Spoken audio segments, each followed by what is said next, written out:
everyone, and welcome to another episode of The Bottom Line. I'm your host, Lauren Kalil. Our show is brought to you by Whoop. Check out the description below to join our team or sign up to get a free strap and an extra month's membership with our link.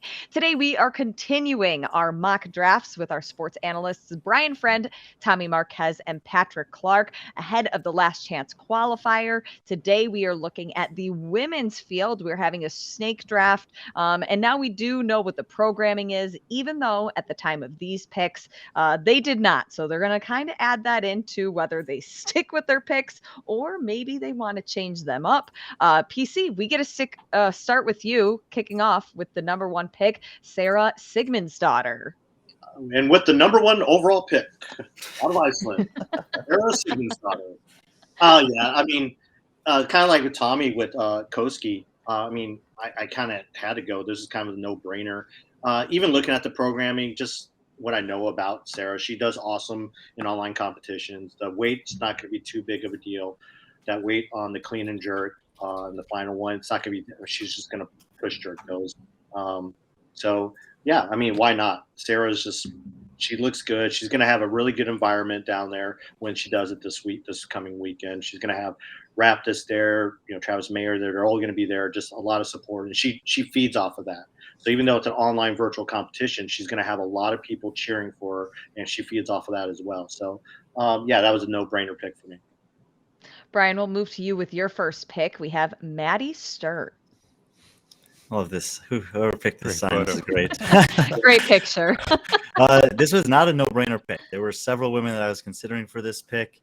I've just been, honestly, I was blown away with Maddie's performance at the Torium Pro this year.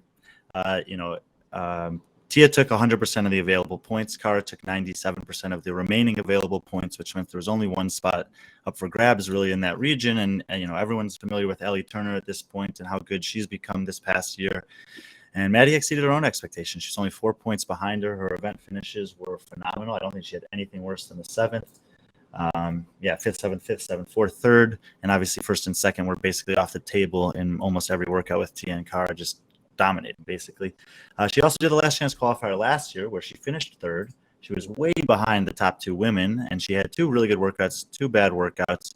There are a couple workouts that are a little concerning given those performances last year. The rowing workout hurt her and the burpee workout hurt her. There's obviously a rowing heavy workout here and also a burpee workout, but it's masked by a little bit of other stuff compared to just the burpee. I think she moves a barbell better than most people think. She's still only 24 years old. She's got 4 years of CrossFit Games experience, semifinals plus regionals. She's got I think maybe 4 or 5 years experience there. Did a couple sanctionals, did really well. She trains with Jay Crouch, of course, and under the tutelage of Rob Forte, who will be there supporting her this week. I think she's pretty outside of maybe Sarah, who I might have also thought do pretty well with. Now that I see the programming, she's as good a pick as anyone to make it, and she would be a huge asset to have in the games field if she does get through. Tommy, wrapping up the first round of the draft, you have the other daughter. We have Katrin Davidsdottir. Yeah, I was thrilled to get Katrin as the final pick in the first round. I was there in person at Strength and Depth, and really the difference between her making the games and not making the games was a tactical mistake in the muscle-ups of Havisham on event 2. Other than that, I thought she did about as good as she could given the programming and what her strengths and weaknesses are consistently over her career. And so coming into this stage, I felt like there was an opportunity for her to replicate what she did in stage 1 of the 2020 games, where she might have a few events where she's middling and then she absolutely comes out and smokes a few. There's a few things that I listed in the article, handstand walking, grunt work on the machines, and moderate barbell cycling. Well, I mean, we have exactly the first two things on a workout number 3. Workout 2 is moderate barbell cycling and running.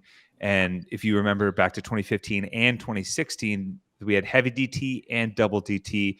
Well, the athlete that had the highest aggregate score across both of those two tests of any athlete was Katrin Davidsdottir. She finished second in heavy DT, first in double DT. And if you go back then and look at what that is relative to percentages, we also had a clean and jerk that same year. She did 217. The double DT, heavy DT weight was roughly 66% of what she was able to lift as a 1-rep max. Now, Katrin Davidsdottir now with the 155 barbell, that is about 65% of her current 1-rep max. So she's already proven to us at the highest level that this is a weight she can move consistently over time. And she's a surprisingly good runner. A lot of people don't realize how good she is at running and how well she did even under fatigue with things like Murph and other events where she was able to actually reel in athletes on the mile run at the end. So I think there's 2 workouts right in the middle that line up great for her. And if she is on the bubble or in a spot going into that final event, I'm talking about putting your head down and working with those burpees and wall balls, I think the sled dog's going to be just fine. All right, Tommy, let's move to your second pick for starting off round number 2. We have Chloe Wilson. Yeah, so kind of following what I did on the men's side of things, where I went with someone I think can hit home runs and another person that really will win out with consistency. I am still amazed that Chloe Wilson didn't qualify out of the Granite Games. Every single statistic I've ever seen about what she did over the course of a weekend tells me that she should have qualified, and somehow she didn't. Her average finish was across the weekend was 6.16. And you know, I included this in our article, but the magic number it seems about is 320-ish. You know, give or take some points right there, which actually ends up being a 6th place finish on average. You look at what she does really well. She's incredibly strong. She told me in an interview I did with her last week, she's praying for some heavy barbells. Well, we get a heavy thruster in that first event. And then I think we have a moderate barbell that with the increasing load will put a little bit more emphasis on the barbell on the back end, especially as we get to the 10s. And I think that in general, her broad fitness that was on display at the Granite Games will take care of the other 2. Now, I don't know if she's going to blow anything away, but I do think that she'll be consistently towards the top of these workouts. Man, she has been on the bubble basically her entire career. She was a spot away from qualifying in 2018 when she was like 20 years old, maybe 22. She was 2 spots away last year at West Coast. She was a spot away this year at Granite Games. It's not really a matter of if, but when she does finally get through, because she also does have a full-time career in the fire service. So she has been able to do that in spite of having that career on top of that. And I just think we're just counting down the doomsday clock before she breaks through. And she's got the buddy bro supporting her. So I mean, she's going to have the biggest hype squad ever. Yes. Brian, let's go back to you for your second pick, Ariel Lowen. Yeah, I mean, obviously Ariel Lowen was a really welcomed and well-received surprise last year, winning the Granite Games, making it into the top 20 at the Games, finishing 14th. And I think that what she displayed over the course of the 2021 season and really this season too is that she's just extremely consistent. She's very steady. The things that she's really bad at actually aren't really present in this format. If you look at kind of her worst finishes from the Games last year, they were on like the Echo Bike workout and the long swimming event. I think she moves the bottom weight barbell well. I think she moves high volume gymnastics pretty well. If anything here, I'm more concerned with the rowing workout for her relative to some of these women. But I think that even a bad workout there, she can still, possibly sneak like a 10th place finish. And if she can couple that with a couple 3rd through 5th, that she can, be in the equation if some of the other top women happen to struggle a little bit worse on the workout that's less favorable for them. So I think Ariel's, super steady. People love her. She's better than you think. And I think that at the 5th pick here was pretty good pick to complement Maddie's cert. So I'm going with Ariel. Our final pick, rounding out the draft PC, we have Jamie Simmons. Yeah, I was happy that she fell to me. Even now, knowing the programming, Brian brought up a lot of stuff about Maddie that kind of, is very similar to what Jamie dealt with.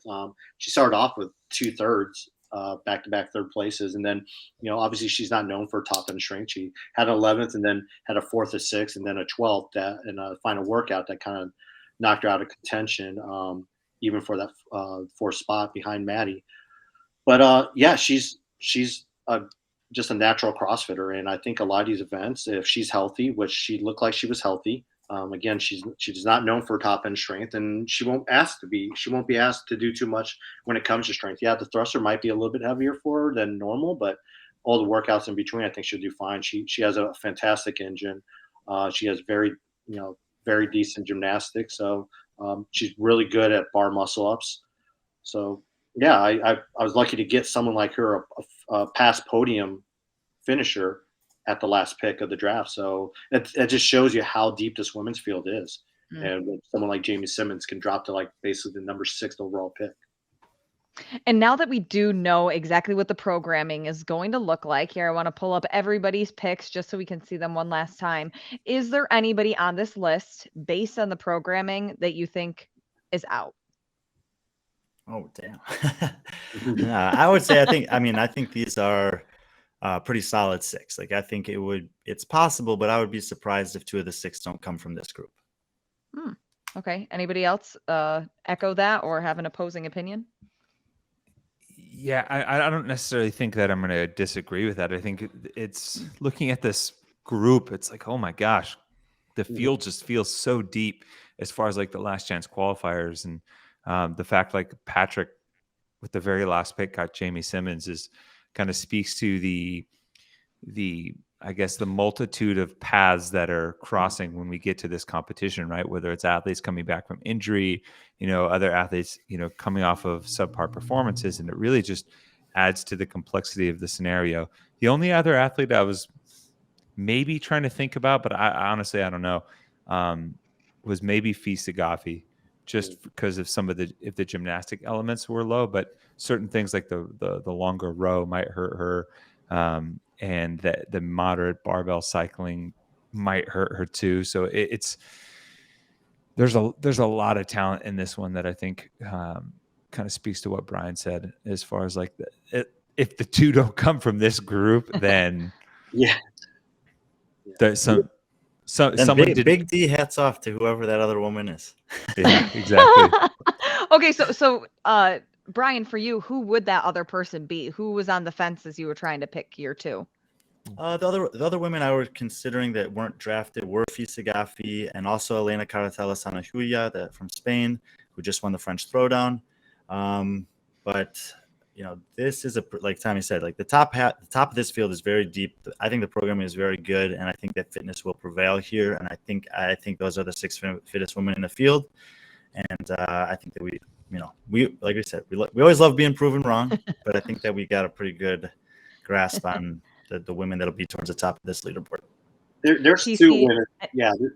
Any other names that you want to throw out? Yeah, Christine Best. She was someone that I actually think I had my wild card at Syndicate, and I think the programming is very, very good for her, and she's really good at online competitions, virtual competition.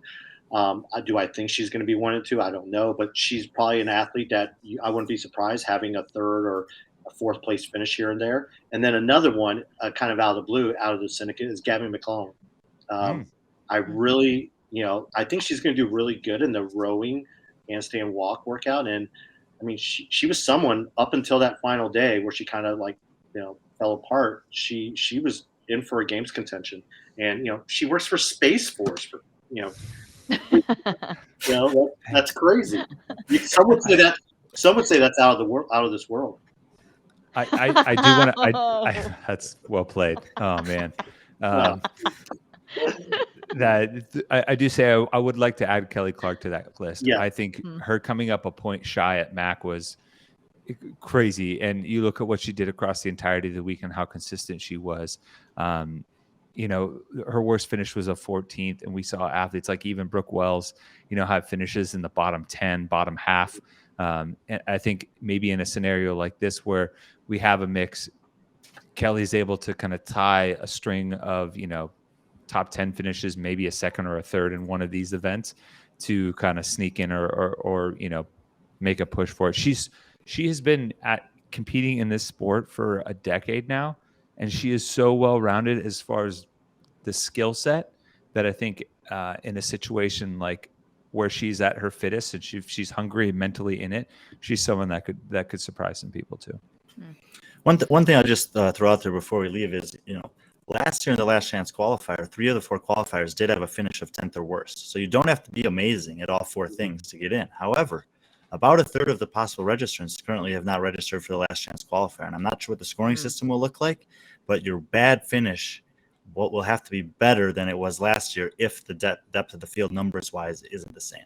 Yeah, and this field is so much tougher than last year's field too. So it's just crazy. Do you think that some of those athletes will sign up last minute? I Or mean, do I you think think so. that I the know that. field I know we that. see right now?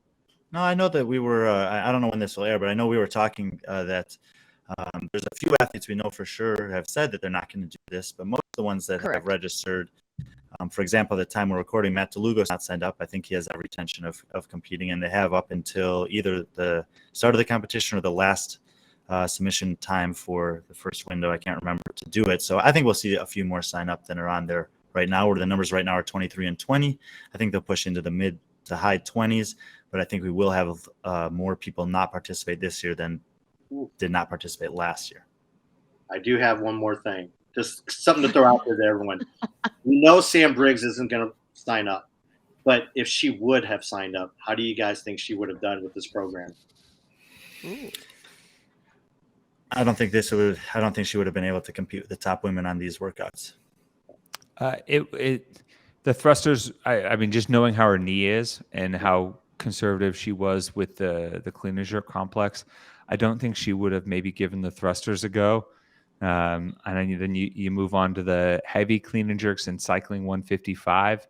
Maybe she's all right, but just it seems like there's an element that's paired each time that maybe isn't the best for her. Mm-hmm. Obviously, she's great at rowing, but relative to the field, handstand walks aren't her greatest movement. And the last workout probably be the best workout. The last one would be the one that she would go out with a bang on, and she is capable in her prime. She was capable of doing that 100 unbroken like nobody, no problem.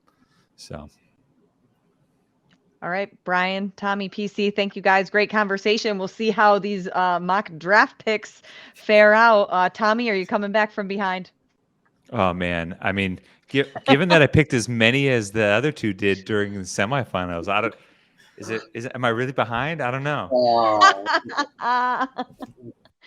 He's the numbers guy, so maybe not. He just doesn't want to pony up and buy me and Brian some discs. Don't worry. I always pay my debts. You got a wedding to save up for. Hey, the competitions have been good. The game, it's been really fun. It's been an added element of fun for us. So hopefully same for some of you guys out there. And I think that this Last Chance Qualifier is going to be very competitive and hopefully again another stage of the semifinals that everyone can enjoy. For sure. If two disc golf discs or what breaks the budget for my wedding PC, then I did a terrible job. So I actually lost 2 discs in the river down in Texas with Chase today, so I need them. All right. A lot on the line. All right, guys. Thanks. We'll see you next time. Thanks, Lauren.